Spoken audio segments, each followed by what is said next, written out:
Good morning mga kaidol. Sunday po ngayon. Wala kaming pasok. May pasok kami pero kaso kami lang yung hindi pumasok.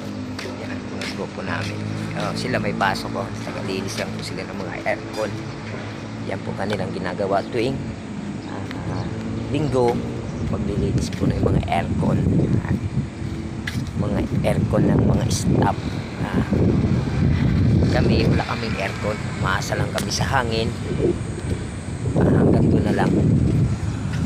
At kung may hangin naman, presko naman.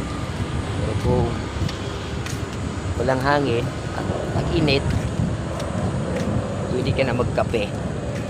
Kasi yung tubig doon sa loob, kapag ganun kalakas ang init, nagiging mainit din yung tubig. Kaya pwede ka na magkape.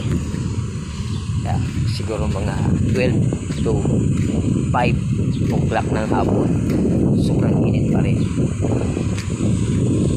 Yung iba doon na lang papalipas ang oras ng paliguan.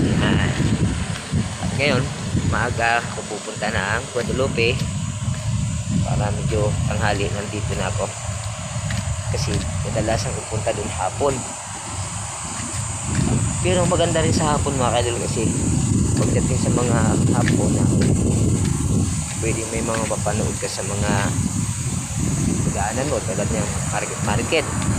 Meron po mga show dyan, di ba? May banda, ano man. Pero kung mamamalingki ka lang naman, hindi ka na mapupunta doon.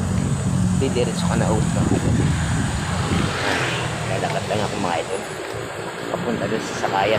Kaso lang wala akong barya. 500 lang itong pera ko. Walang barya sa bus nito. Umaga pa. Siguro magpapabarya muna ako. Sakay ako. 7-Eleven na lang mga idol. Walang ibang mapala. Puntahan 7-Eleven. Kadaan mo na ako 7-Eleven mga idol. Ayan po. Ng araw dito. Kasi alas 8 pasado na. Mag-8:30 na. Kaya mainit ako yung panahon.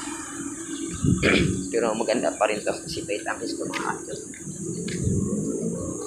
Doon po yung puntang 7-Eleven.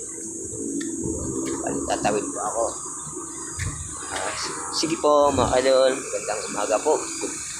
Ingat po tayo Sunday. Kung may tayo magsimba.